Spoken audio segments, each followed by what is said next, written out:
Good afternoon, everyone, and thank you so much for being with us this afternoon. It's nice to see so many people here to talk about brain health.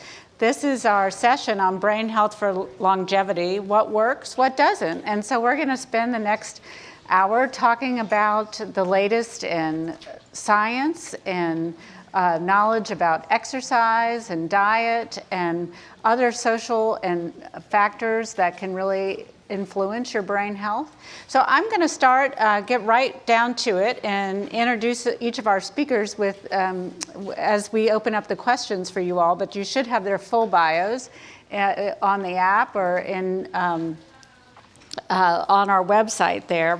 All of these folks are really exceptional individuals, and we're delighted to have them be part of our panel today. I'm going to start with my good friend and former colleague, Sarah Locke, who is the Executive Director for the Global Council on Brain Health. She also serves as the Senior Vice President for Policy and Brain Health at AARP. So Sarah, a lot of people have been talking about brain health lately. There's been more interest. And can you tell us why you think there's so much interest in brain health today? Sure. So I have some handy-dandy numbers with me. So to help my brain health out, as I talk about these stats, I'm going to look down for my cheat sheet. But one number that I don't have to look for is the number that we're growing, an aging population. So 10,000 people every day in the United States are turning 65. And by 2030, 1 in 5 Americans will be over 65. The fastest growing segment of the population are those older than 85. So a big concern is staying sharp as folks age, because age is the #1 risk for cognitive decline and dementia. But I think, and why I'm so encouraged that today the Milken Institute is talking about brain health, is it's not just about living longer, it's about living better and making sure that people have quality of life as they live. And it's fantastic. The longevity revolution is upon us. It brings great excitement, $716, I think, trillion a year in economic activity. But along with that comes the concern of cognitive decline. And so thinking about how we can optimize our brain health is something that everybody's interested in. Great, thank you, Sarah. We're also very fortunate today to have Brian Van Buren with us, who's all the way right here in the middle. Mm-hmm. And, one thing I wanted to mention, this is in the news. Some of you all might not have seen it because you're at our exciting conference, but just today, Sandra Day OConnor announced that she is living with dementia, and she's 88 years old. So, and you may remember she also cared for her husband, who is living with dementia. And this really helps, encourage people living with dementia to talk about their experiences and be part of it, because it helps everyone understand what it's like to live with dementia, and then how we can improve everyone's brain health, including for those who are living with dementia. So we're very happy today to have with us Brian Van Buren, who is living with dementia. He had a career as an international flight attendant, where he had worked for quite a while, and then he's now taken on his encore career, which is to become an advocate for dementia. And so, Brian, can you tell us a little bit about your journey and how you got from the beginning of your diagnosis to where you are today? Sure. I was an international flight attendant, and I was doing a flight from Washington, D.C. to Brazil, and I suffered a heart attack on the plane, 30,000 feet up in the air. So we made emergency landing in San Juan, Puerto Rico. They took me off, and I was treated for 2 weeks, came back. I live in Charlotte, and I was having cognitive problems with my memory, things like that. My job on the plane was, I was the purser. I was the one in charge of everything. I made the announcements. I had to make sure, in case of an emergency, that I could evacuate that plane in 110 seconds with 300 people on board. And I could not remember what I wanted to say. So I went and saw my general practitioner. She got concerned. referred me to a neurologist. I had an MRI done and showed I had vascular dementia. I am actually a third generation in my family with Alzheimer's. My mother just passed away in January from Alzheimer's, and both of my grandmothers also had died. Prior to my career, actually, as a flight attendant, I was a licensed psychiatric therapist for 15 years. And after the passing of my partner, I just walked away from it and never went back. So I had a mindless job for 20 years. It may sound glamorous, but it really isn't. Of flying all over the world, 49 different countries, but my life was meaningless, believe it or not. It wasn't until I got diagnosed with Alzheimer's that I became alive and realized that I could become an advocate and not a victim. First 3 months I was a victim. I laid in bed and cried and thought my life is over. And then I got a card in the mail from this organization called AARP looking for volunteers, and I thought, sure, I can do that. Well, I volunteer. I end up taking a class called Life Reimagined. So when something happens in your life and you hit a bump, you have two choices. You can either stay stagnant or you can reinvent yourself. And I decided to reinvent myself. I started doing a lot of research, and I got very alarmed at the statistics, especially for Afro-Americans. We are diagnosed twice the rate the white population is. And I felt like I needed to give a face to Alzheimer's. So I became an advocate. I'm a national speaker. I travel all over the United States speaking and bringing awareness to people about this disease. My button starts a lot of conversations with people. But I'm really excited about being here today. Great. Thank you so much, Brian. All the way to my left is Dr. Al Sandrock, who is the Executive Vice President and Chief Medical Officer of Biogen. He's a neurologist and a scientist. And so I thought I'd start with you, Al, and ask, where are we today in terms of the science and understanding neurodegenerative diseases? Well, I think we've made a lot of progress, but I think there's still a lot of work to be done.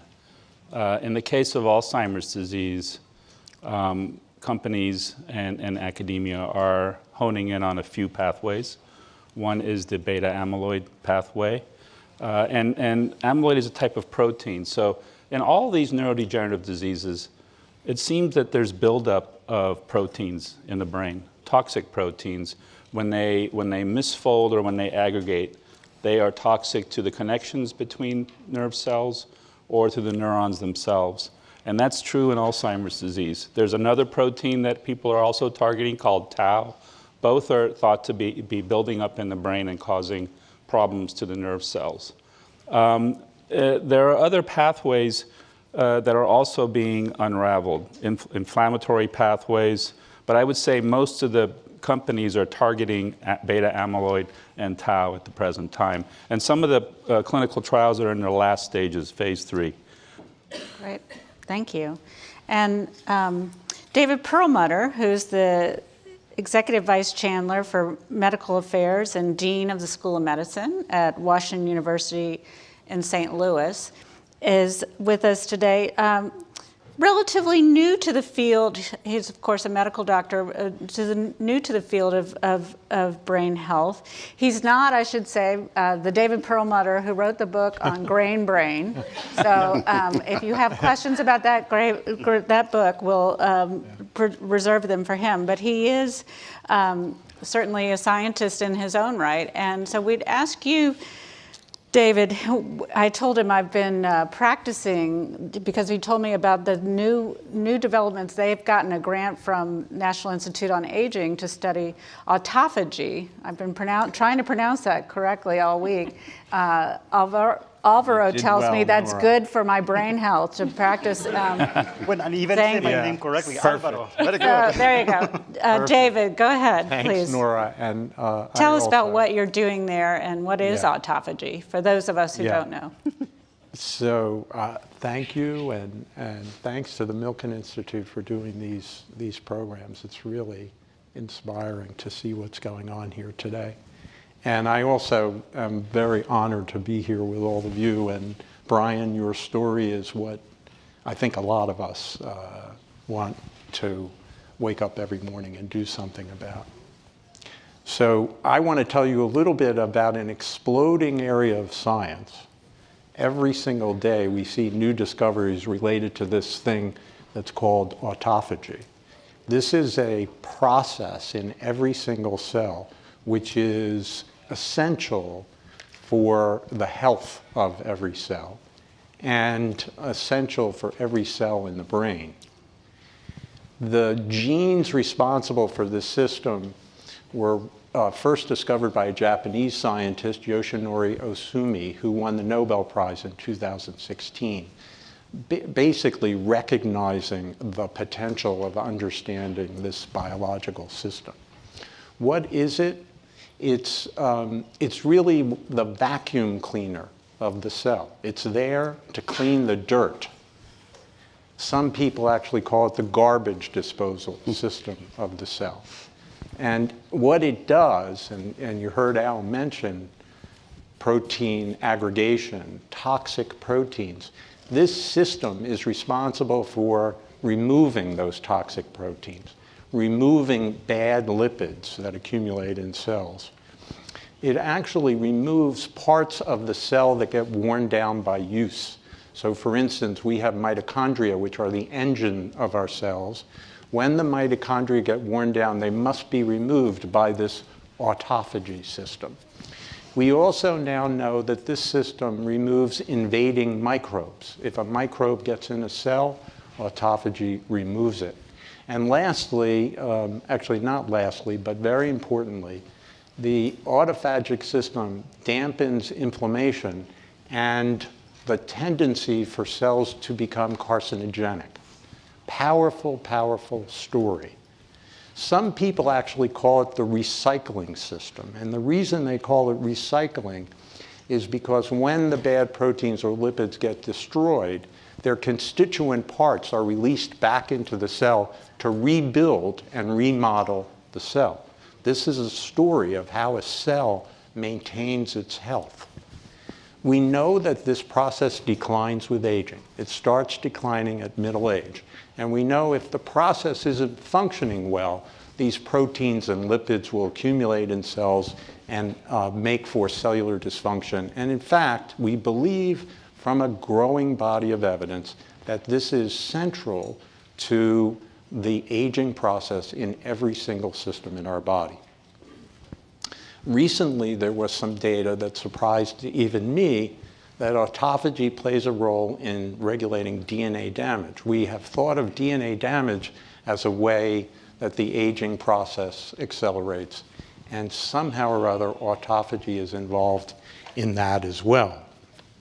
So, and we know from experimental animal model systems that if you prevent the decline in autophagy with aging, either with drugs or with genetic manipulations, you slow down age-dependent degeneration in the system. If you inhibit the process, you make for premature aging in an experimental animal.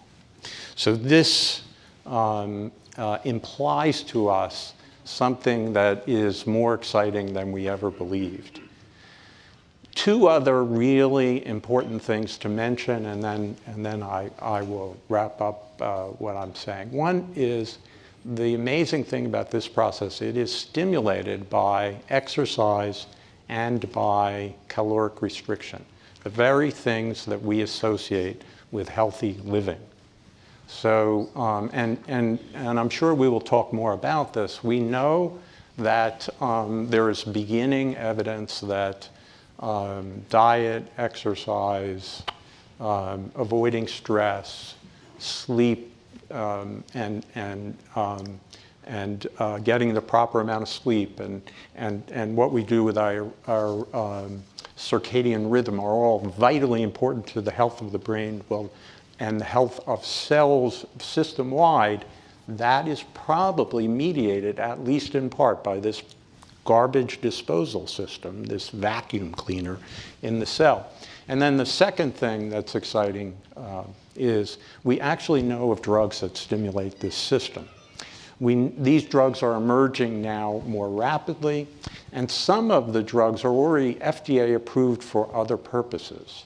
which leads us to believe that they have a wide enough margin of safety that they could be used in a preventive way. So this area is so exciting to Washington University that we are launching a Manhattan project to really focus on it and capitalize on what is an astonishingly impactful Alzheimer's disease research center.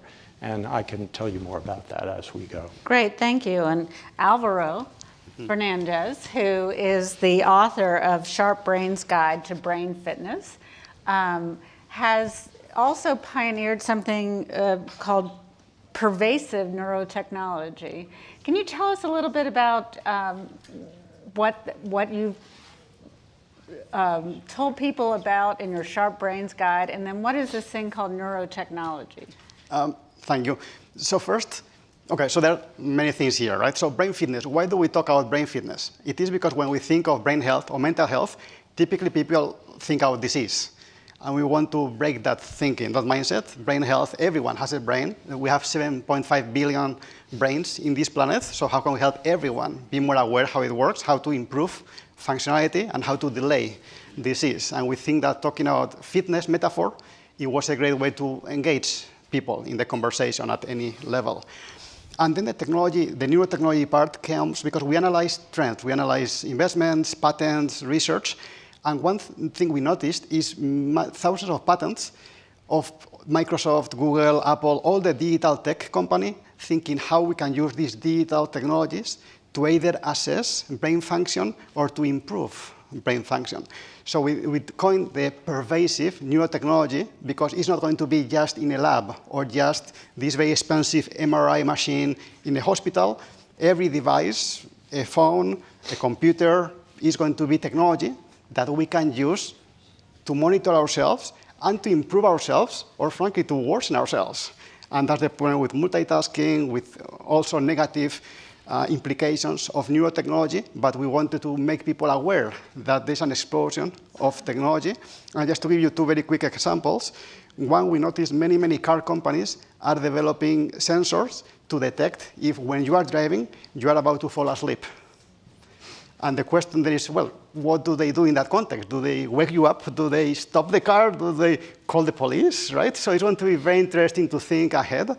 Another example, I was just thinking, Brian and I, well, we were talking about how Brian likes Alexa, and he was talking to Alexa, but that's a great device that is there, can be very useful to measure if I'm falling in a bad mood or I'm depressed.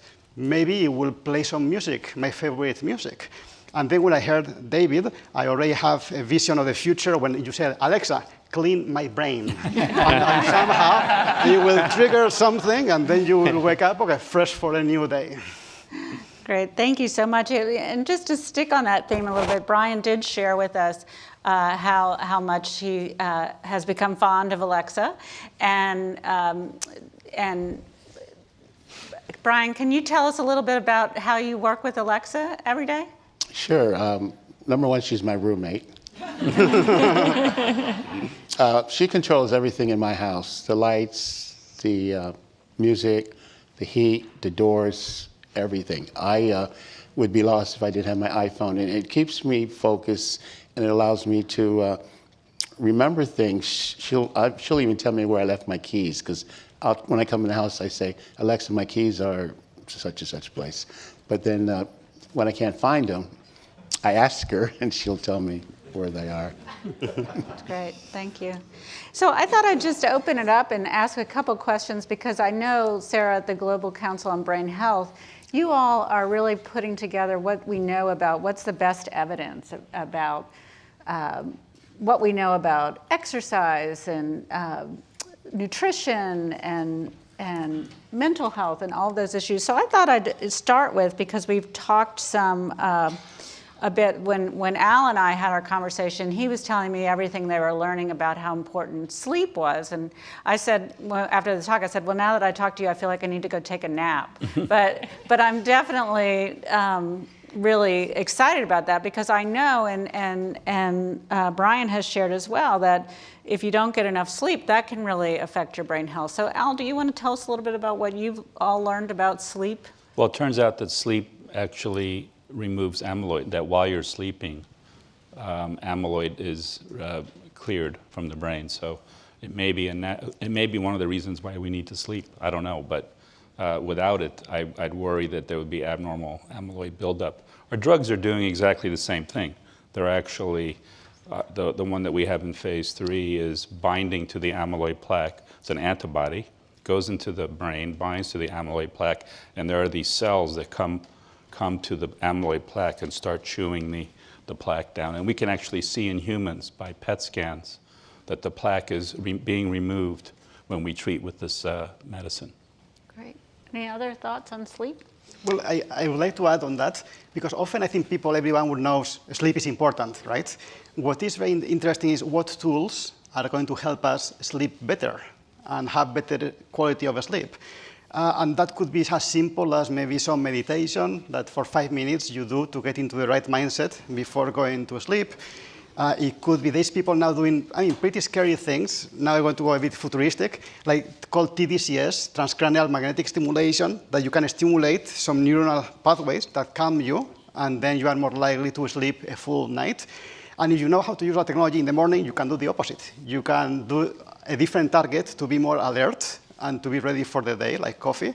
That has side effects, so I don't want to promote this to everyone, but I am saying that there's a toolkit that is going to help us implement the advice that we already know in ways that are relevant to each of us. So I would just jump in and say technology can help people who have challenges with sleep, but there are some fundamentally simple things that we can do. And I think you were talking about the circadian rhythms. It's the exposure to daylight and making sure that you're turning your screens off and stepping away from technology that can really help your sleep. And it's interesting because AARP is constantly surveying our members to understand what's important to them, what they are worried about. Actually, the #1 topic amongst people 50 and older is how to get better sleep. Because although they understand it, as you age, sleep changes. And people don't often realize that it's completely normal for sleep to change as you age. It's about your changing rhythms in your body.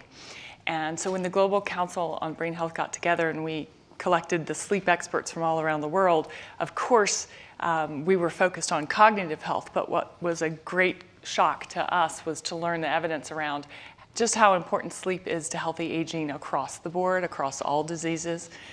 And so when we talk about the brain, I love to focus on it, but really it's thinking about the brain in its entirety, the whole body, and thinking about what's good for the heart is good for the brain, and thinking about it from that perspective. So sleep is so important because it actually reduces the risk of disease across the board for people as they age.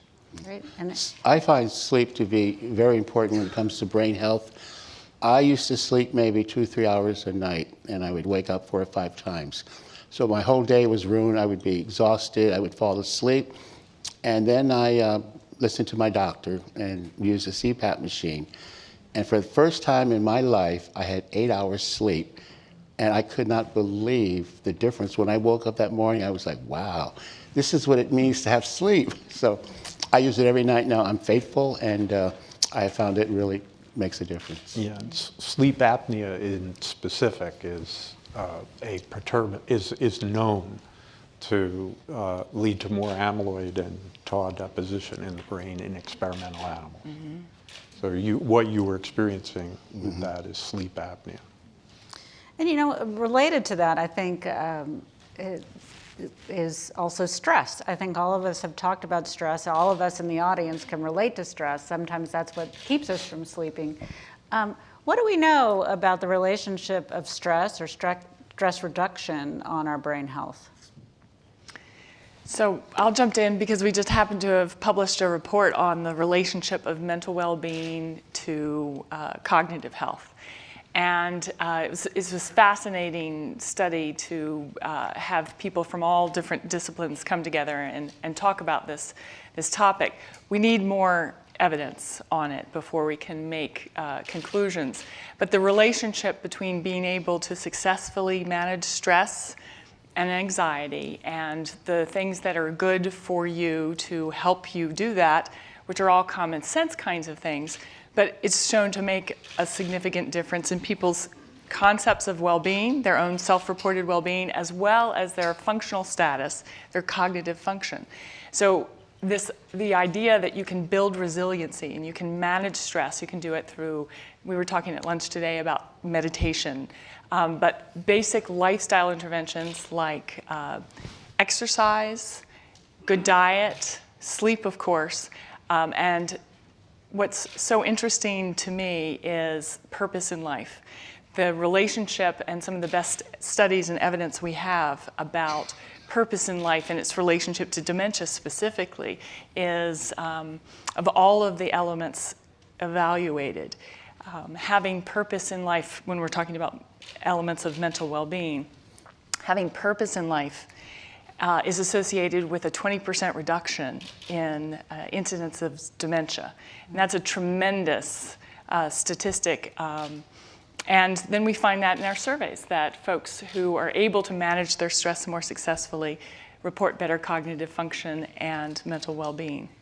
You know, and Alvaro, you've mentioned some of the technologies with meditation. I know there are several apps that will walk you through a guided meditation that are helpful. I'm not going to endorse any products, but the watch on my hand has an ability to give you just a timeout from meditation. And I've learned myself just to breathe, think, and then it'll time me. So I'm like, okay, 5 minutes is up. Are there other tools out there to help people with stress? First of all, I agree that stress is the big obstacle, even for sleep, because again, so I think for most people in the society we live in, we are not going to go to live stress-free in a mountain, right, in the top of a mountain, and even that probably would be stressful. So we have to learn how to regulate our stress, how to be aware when there's physiological stress arousal, and then how to self-regulate. So the question is how, and what role technology can play. So the technology that we've seen better results and is empowering, is not any crazy electrical stimulation, is biofeedback. And biofeedback could be very simple. So when people think of lie detectors don't detect lies. They only detect your level of anxiety. The theory is if you are lying, you are more likely to be stressed, right? But the same principle, there's many companies using basic games in which is measuring your physiological stress. For example, you are flying a balloon and you are about to hit a mountain, which is stressful. And then you have to, in that moment, breathe, visualize, so like athletes do, try to do your technique, and then if you calm, then the balloon flies higher, and then you fly over the mountain. I mention this because it's very mature technology. Athletes have been using this for decades. The technology used to cost thousands of dollars. Now there's devices, $50, $80, connect to your phone or to your computer, and you can use it for training, or similar to what you said, we know many people in trading, for example, they would use it not to make stupid decisions while they're getting angry or frustrated. So I think the key theme here that for me is very important is there's a revolution in tools to first assess, monitor brain function. Can be stress, can be working memory, can be general cognitive functioning, and then tools to enhance targeted functions. And they won't replace lifestyle, they will complement lifestyle. So we have to let people the knowledge of how to navigate these options. And where we see a lot of controversy about what works, what doesn't work, is because people, in terms of brain health, mental health, lack even the basic vocabulary. What is stress? What is decision-making? What is working memory? Everyone is obsessed with memory, but the brain does many, many other things, and they interact with each other. So we make the joke that, well, if I ask you, does this dishwasher work? Well, it depends. Are you trying to wash dishes or your clothes, right? Does a freezer work? Well, do you want to freeze food or do you want a fridge to keep it cold? So with these hundreds of companies developing thousands of tools, and the problem is that it's not what works. What doesn't work is, well, what works for what? What exactly each of us need and when? And we have to become much wiser in navigating them. And I know, as Sarah mentioned, you know, that the number one risk factor for developing dementia is age, but there are also sometimes we talked about other diagnoses that are confused for dementia. Depression can have many of the same types of symptoms, as well as delirium, which is common among older adults. And I was going to ask our two doctors, medical doctors, about what we know there. We've talked some about the impact of stress that's there, but how much of what we know about neurodegenerative diseases is genetic versus environmental? Well, in the case of Alzheimer's disease, we know that there's a significant genetic component. The most common genetic risk factor is ApoE4. So that definitely increases the risk of Alzheimer's disease. There are also genes that may decrease the risk of Alzheimer's disease. So there's a variation in the amyloid precursor protein itself, where if you have that variation, you have a lower risk of getting Alzheimer's, even if you're an ApoE4 carrier. So the genetics goes both ways. But there's many other genes now that have been identified that increase the risk of Alzheimer's disease. The unfortunate thing right now is that if we ever get to the point where we have disease-modifying therapies, are they going to be reimbursed? So once we have these therapies, the idea would be that we would want to treat these patients as early as possible, perhaps even before symptoms. So we think of Alzheimer's disease as this continuum, beginning with the buildup of amyloid in the brain, which occurs, what we've learned is that it occurs 15 to 20 years even before first symptoms. Then when the first symptoms appear, you have this stage called MCI, or mild cognitive impairment. And that can go on for a few years. And then you have the various stages of dementia, mild, moderate, and severe. So that's all a continuum. And our treatments seem to be more directed toward the early stages. In fact, trials that targeted the later stages did not work as well as we would have liked. So we're going to earlier and earlier stages. And right now, most of the drugs that are in the late stages are targeting MCI, mild cognitive impairment, or the early mild stages. So we would like to identify those patients. The problem is there's a stigma associated with even the MCI diagnosis.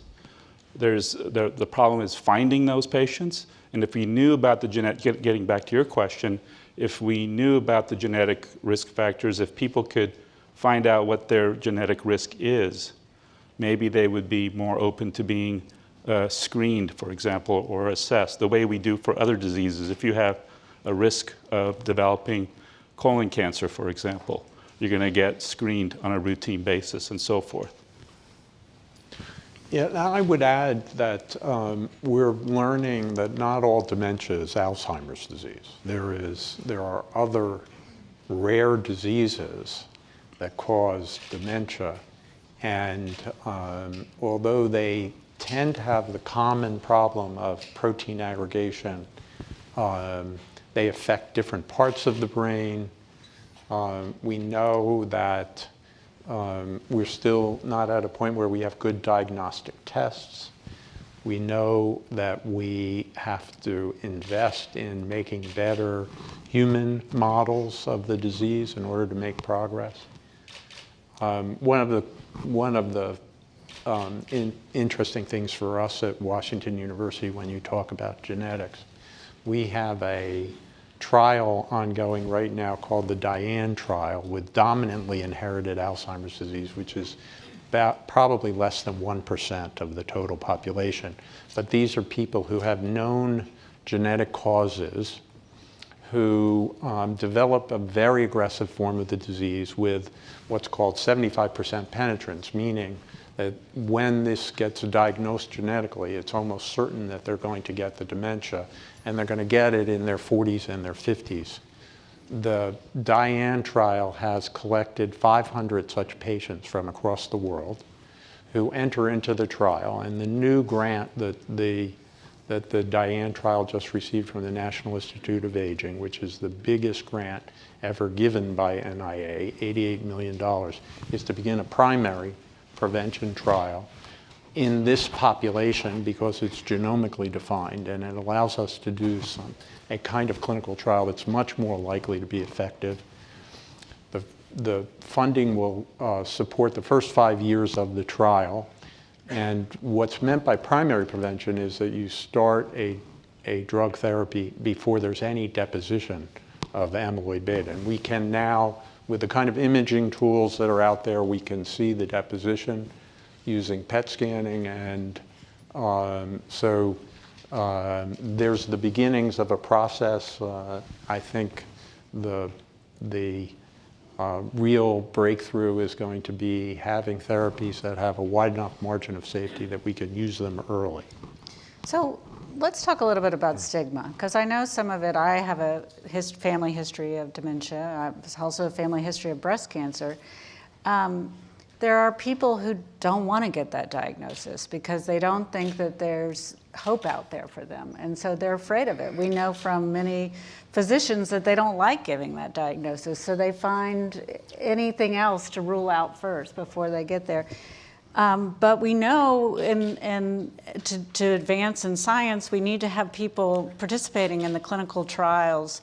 Brian, you mentioned in the African American community in particular, there's a higher rate of dementia, but we have fewer people of color that participate in clinical trials. And some of that's related to stigma. It's certainly some of the issues around even participating in a clinical trial. What could we do to reduce the stigma? Brian, maybe you could tell us first about, what did it feel like when you first got your diagnosis? And did you feel like people treated you differently? Actually, they did. Some of my friends disappeared. And I think it's not because they didn't care, it's because they just didn't know what to say to me. But one of the things I wanted to mention was that I now belong to the Dementia Action Alliance as advisor, and the whole board is consisted of people with dementia, which I think is very important because we are learning how to thrive, not just live. And much money goes to research, but very few money has gone to how do you help somebody with the diagnosis, and how do you allow them to proceed with their lives and not feel like it's a death sentence. A lot of my friends have been told by their doctor, go home and get your affairs in order, and that was it, nothing else. Yeah, and as some of you know, I was the executive director of the White House Conference on Aging in 2015, where we launched something called Dementia Friendly America, which really tries to make sure that we are working across communities to help people who are living with dementia and their caregivers thrive in their community and work with them. Sarah, can you add some more about what I've seen, and we've heard many testimonials in addition to yours, Brian, is that folks that are living with dementia that are engaged in their communities, who are active and participating and have some people that understand what they're going through and assist them, that they actually do much better with their disease and are living much better. Can you add something to that? Sure. I think many people, when they get a diagnosis of dementia or they hear about others getting dementia, they don't realize that you can live 8, 10, 20 years with this diagnosis, and you can live quite well. But it's dependent on the people around you, the loved ones who are caring for you, also being cared for, and services being given to caregivers to help support the person who's living with dementia. But if you can go into banks, or if you can go into shopping stores, if you can get on public transportation, and people see you for who you are, and just like people with physical disabilities, people are addressing the mental disabilities or the cognitive disabilities that you have, and understanding that it might mean you're a little slower or you're different, but you're still a person that needs addressing. And I think Deb Whitman actually might be in the audience.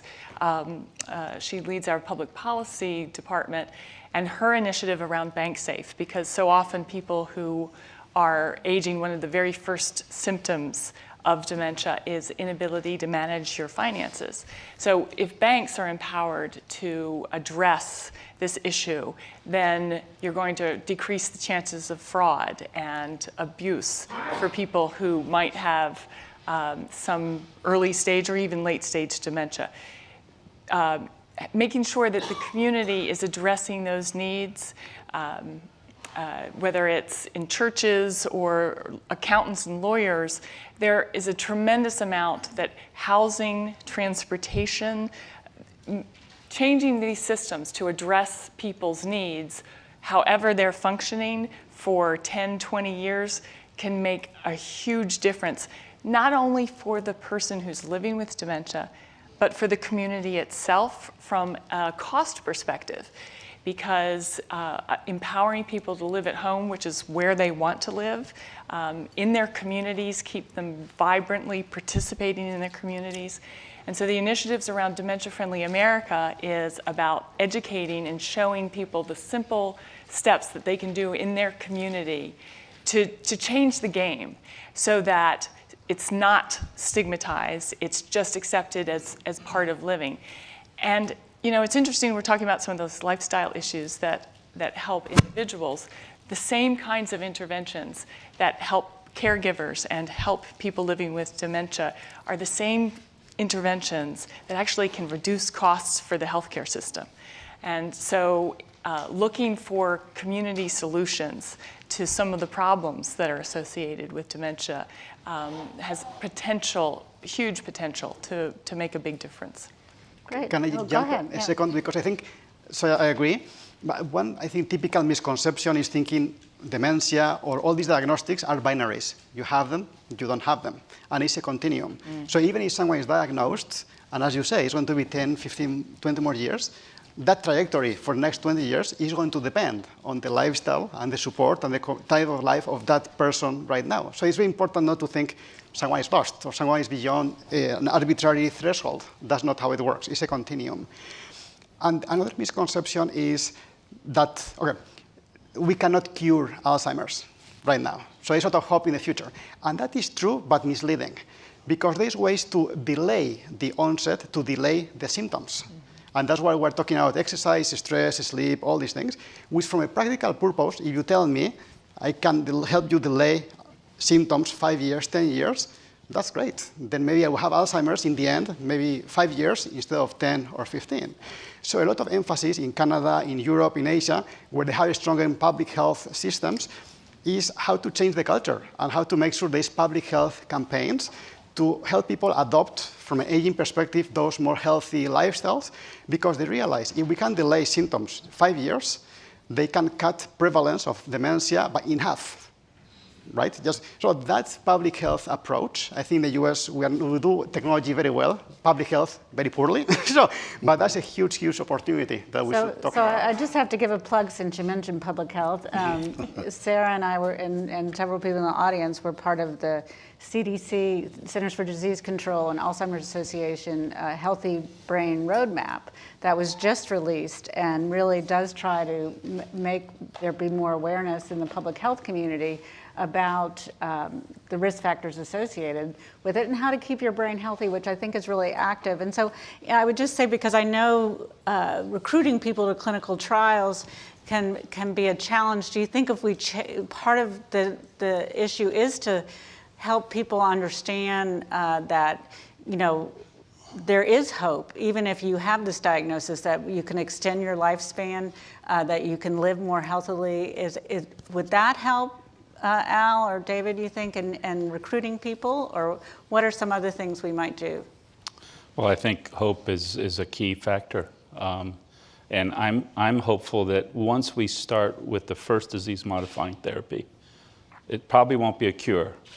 In most other diseases, you start with something that works but doesn't work as well as you'd like, but still it works.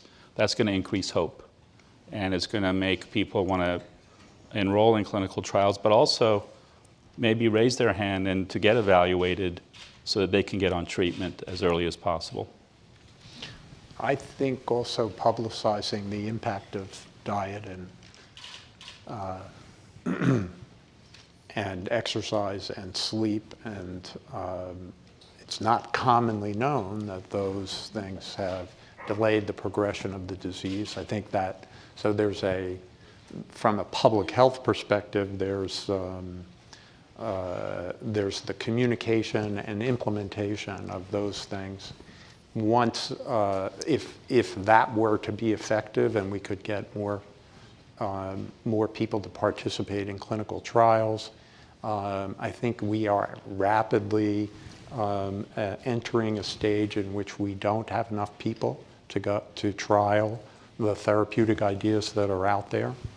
And so, And clinical and we trials also can be- need to understand the disease in different populations. Right, and We really don't understand the disease in the African American population in the way that we should, and so, and that sort of is a vicious cycle. We need more of those who are affected by it to be in the trials so we can understand their genetics and understand what impacts them, and so these are critically important parts of the problem.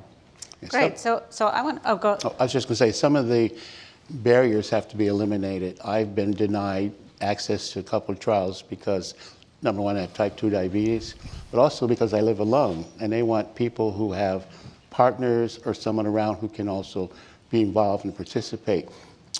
Living alone presents its own problems. I probably would have been diagnosed 10 years early if I had had somebody living with me, but I didn't. So isolation is also a very big problem. So I solved that problem. There's a national organization called Couchsurfing, and people from all over the world will come and visit you for free, stay at your house, whether you have a bedroom or a couch or a floor, whatever, and you're allowed to kind of socialize and exchange. So this weekend I will have my 108th guest. Oh, wow. Wow. Great. I want to make sure we have time to open it up to some audience members who might have questions. I think someone's in the back with a microphone. Several hands going up. So as we get you to a microphone, I think this is a very hopeful discussion. This gentleman right here on the left, my left.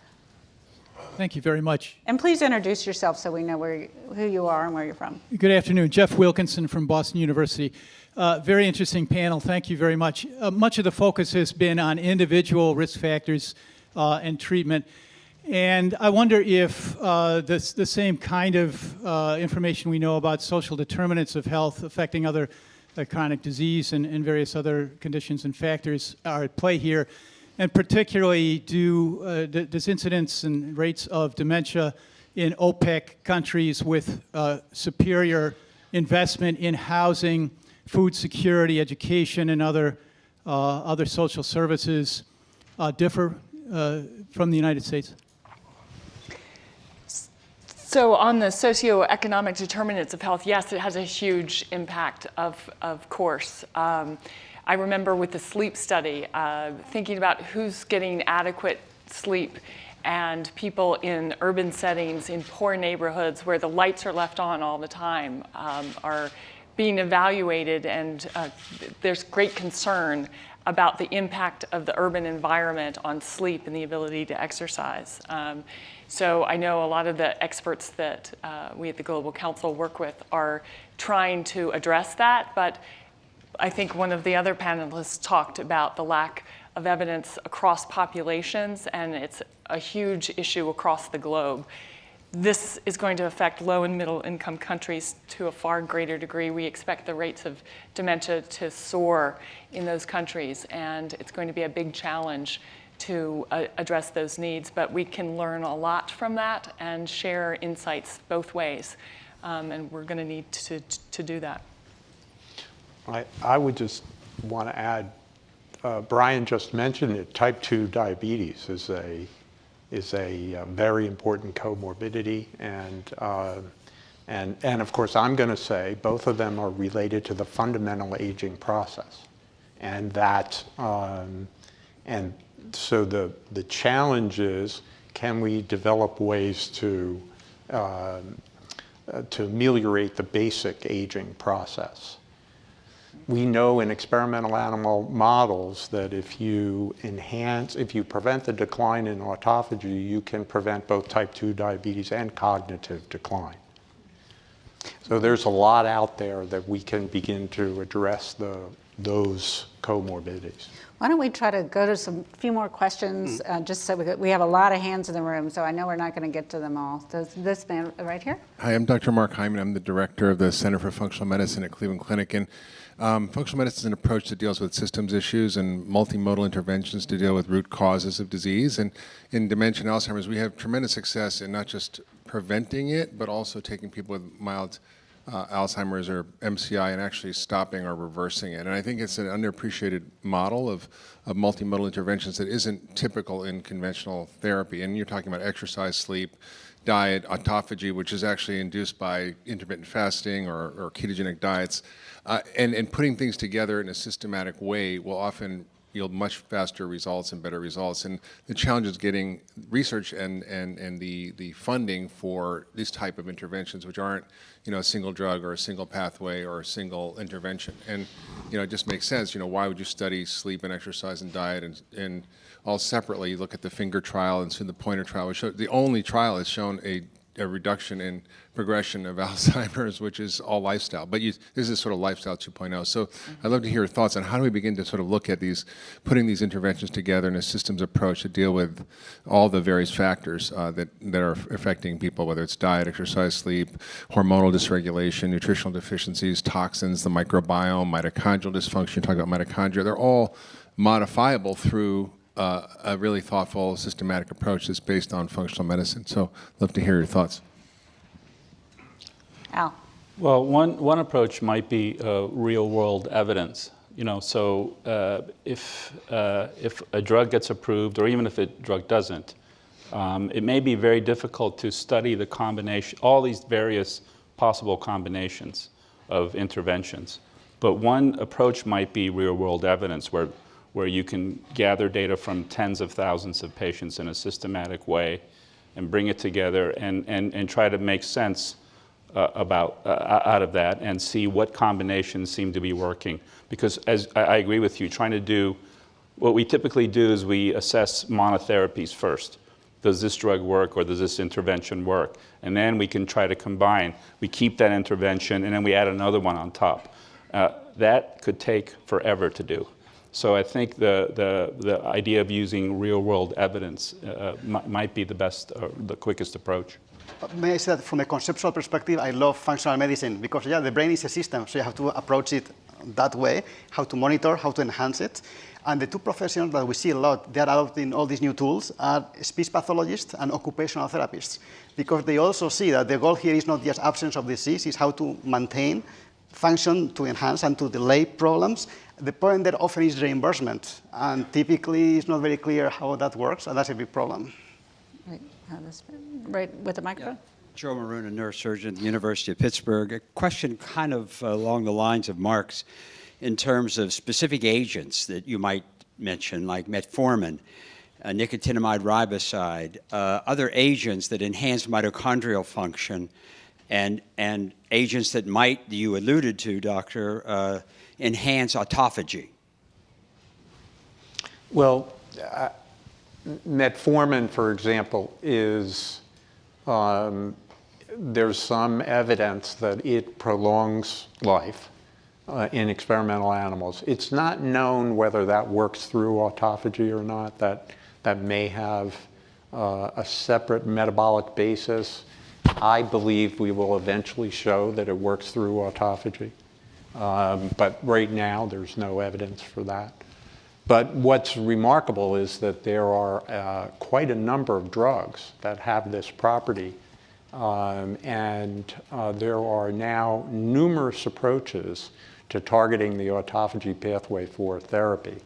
So, and what I'm envisioning, Joe, eventually, is that we will be talking about a panel of potential agents that we can use for various aspects of age-dependent degeneration, and that this will become an area in which we can apply the principles of personalized medicine, and that we will want to do that together with diet and exercise.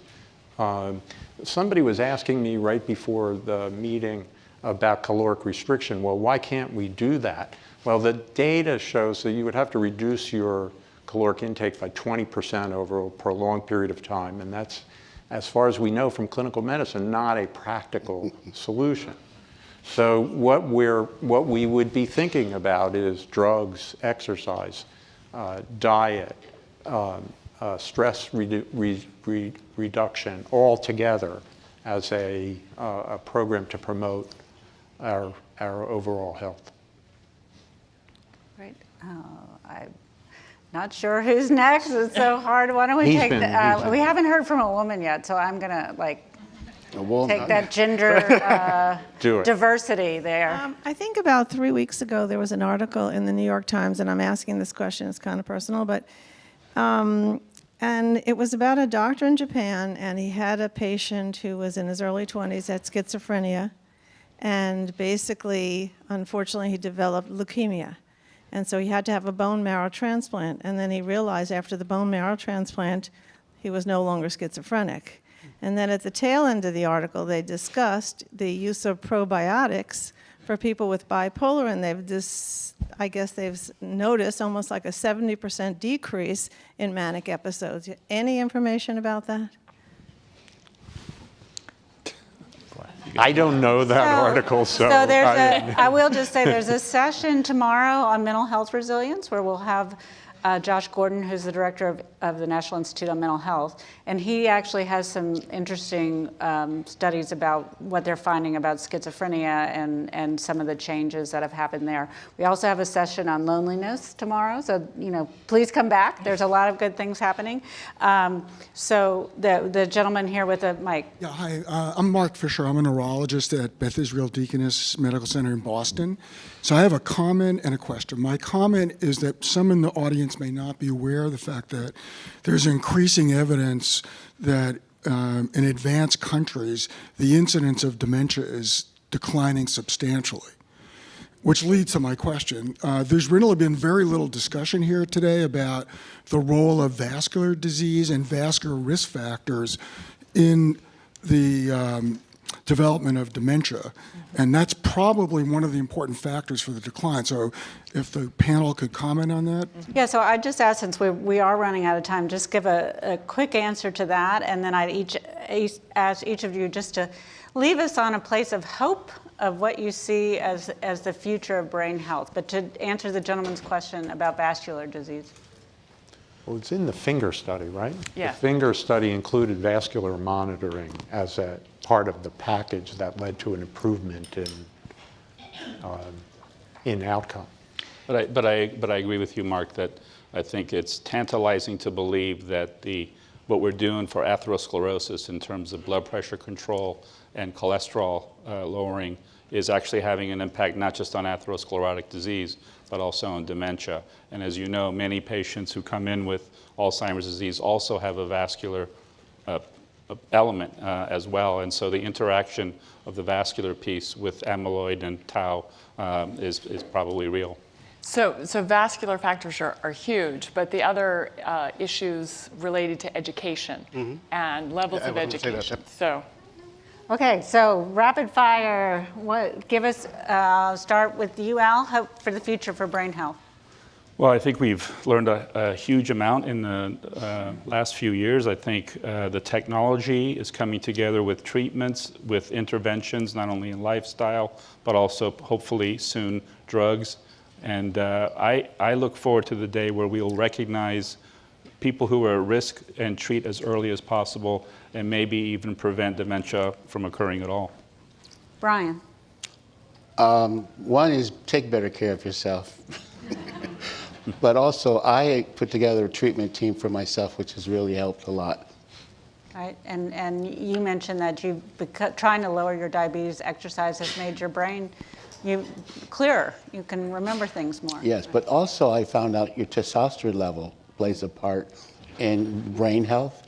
I'm sorry to take time, but I got my testosterone level done. It was 123. Normal is 800 to 1,000. So I'm now on a treatment for that. Interesting.